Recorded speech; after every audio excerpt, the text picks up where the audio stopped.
নমস্কার। আরও একটা গুরুত্বপূর্ণ ইনফরমেটিভ ভিডিও নিয়ে চলে এলাম। আপনারা দেখছেন আপনাদেরই প্রিয় বিশ্বস্ত চ্যানেল।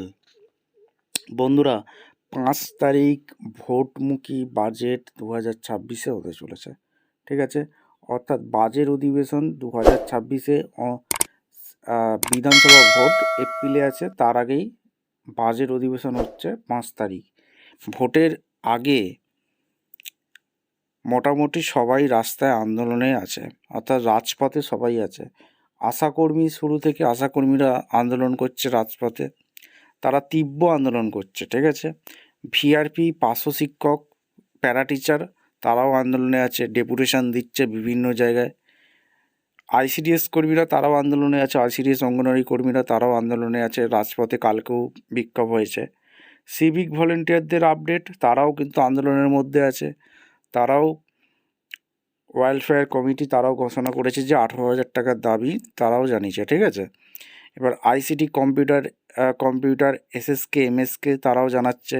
পৌরসভা, মাদ্রাসা, ভোকেশনাল শিক্ষক, পানিবন্ধু, পানিমিত্র, চা শ্রমিক, সমস্ত কন্ট্রাকচুয়াল যারা কর্মী আছে তাদের একটাই প্রত্যাশা, সবাই তাকিয়ে আছে 5 তারিখের দিকে, ভোটমুখী বাজেট 2026। ঠিক আছে, 5 তারিখের দিকে সবাই তাকিয়ে আছে। এই 5 তারিখে রাজ্যে বাজেটে কি হতে চলেছে তার একটা আভাস আপনাদের দেব। ঠিক আছে, খুব গুরুত্বপূর্ণ ভিডিও, কেউ মিস করবে না। যারা চ্যানেলে নতুন, চ্যানেলটাকে সাবস্ক্রাইব করে বেল আইকনটা টিপে রাখতে হবে এরকম গুরুত্বপূর্ণ লেটেস্ট ইনফরমেটিভ ভিডিও পাওয়ার জন্য। বন্ধুরা, প্রথমে যেটা বলবো, এই 5 তারিখ বাজেটে কাদের কাদের বেতন বাড়তে পারে সম্ভাব্য। ঠিক আছে, এখন অফিসিয়ালি আপডেট 5 তারিখে পাওয়া যাবে, 5 সম্ভাব্য আপনাদের সামনে তুলে ধরছি। এই 5 তারিখে যে বাজেট অধিবেশন হবে, কাদের কাদের বেতন বাড়তে পারে। প্রথমে দিয়ে চালু করব, সেটা হচ্ছে আশাকর্মীকে দিয়ে চালু করব। আশাকর্মীরা দীর্ঘদিন থেকে আন্দোলনের মধ্যেই যুক্ত আছে। এই আন্দোলনের ফসল কি তারা ঘরে তুলতে পারবে? তারা কি পারবে বেতন বাড়াতে? এই আজকের আপডেটটা খুব গুরুত্বপূর্ণ ভিডিও হতে যাচ্ছে।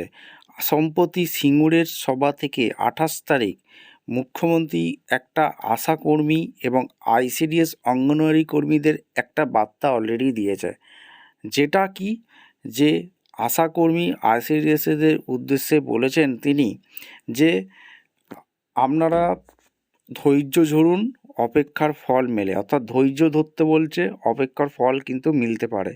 28 তারিখে বার্তা দিয়েছে। আর বাজেট অধিবেশন কবে? 5 তারিখ। আপনারা কি কিছু বুঝতে পারছেন যে এই ধৈর্য ধরা, অপেক্ষা করা, আপনাদের নাম নেওয়া, আশাকর্মী আইসিডিএসের মুখ্যমন্ত্রীর নাম নিয়েছে, তার মানে সরকার নরম, সরকার এর প্রতি নরম হয়েছে, কিছু একটা করতে চলেছে। আপনাদের ন্যায্য দাবিগুলো কী কী আছে, আশাকর্মীদের কী কী দাবি দেওয়া, সেইগুলো এক এক করে বলছি। আশাকর্মীরা ন্যূনতম ভাতা তাদের 15,000 টাকা করতে হবে। এককালীন 15,000 টাকা রাজ্য সরকার কোনো মতেই বাড়াতে পারবে না। ঠিক আছে, এটা পরিষ্কার। 15,000 টাকা কোনো দিনই করতে পারবে না। বাড়ালে কতটা বাড়াতে পারে সেটা দেখার বিষয়। 5 তারিখে বোঝা যাবে কতটা কী করছে। এইবার আর যে দাবি দেওয়াগুলো ছিল, যে আশাকর্মী কর্তব্যরত অথবা মারা গেলে 5 লক্ষ টাকা দাবি দেওয়া এবং মাতৃত্বকালীন ছুটি, এইগুলো দাবি ছিল। আর বকেয়া টাকা মিটিয়ে দেওয়া, এই ছোট ছোট দাবিগুলো কিন্তু রাজ্য সরকার মেনে নেবে। কিন্তু 15,000 টাকার যে একবারে করে দিতে হবে, সেটা কিন্তু রাজ্য সরকার নাও মানতে পারে।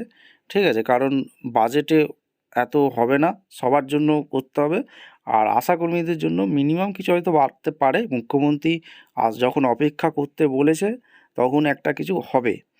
ভিআরপি, পার্শ্ব শিক্ষকরাও আন্দোলনের মধ্যে আছে। পার্শ্ব শিক্ষকরা প্যারা টিচারদের জন্য তীব্র আন্দোলন করছে। তাদের বেতন খুবই সামান্য বেতন পায়, ওই 10-15,000 টাকা। তাদের বেতন কিন্তু বাড়ানো ন্যায্য। ঠিক আছে, তাদের বেতনও বাড়ানো ন্যায্য। তাদেরটা নিয়ে কী হয় দেখা যাক। আইসিডিএসের নিয়ে অলরেডি বলে দিয়েছি, মুখ্যমন্ত্রী নাম নিয়েছে, তার মানে কিছু একটা করতে চলেছে, অর্থাৎ আইসিডিএস আশাকর্মীদের।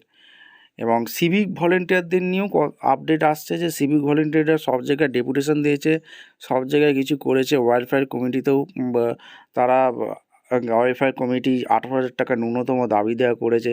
সিভিক ভলেন্টিয়ার যারা আছে পারমানেন্ট স্থায়ীকরণের একটা দাবি উঠেছে, ঠিক আছে। সব কিছুই দাবি উঠছে, এখানে কতটা কী করতে পারে 5 তারিখে বোঝা যাবে। এসএসকে এমএসকেরও একটা দাবি দেওয়া উঠেছে। আর পানিমিত্ত চা শ্রমিক এদেরও দাবি দেওয়া উঠছে, কাদেরটা বাড়বে মোটামুটি 5 তারিখে বোঝা যাবে, ঠিক আছে। 5 তারিখে বাজেটে কাদের ভাগ্য খুলতে পারে সেটা আপনারা অবশ্যই কমেন্ট সেকশানে মতামত জানাতে ভুলবেন না। দেখা হচ্ছে কোনো পরবর্তী ভিডিও। ধন্যবাদ।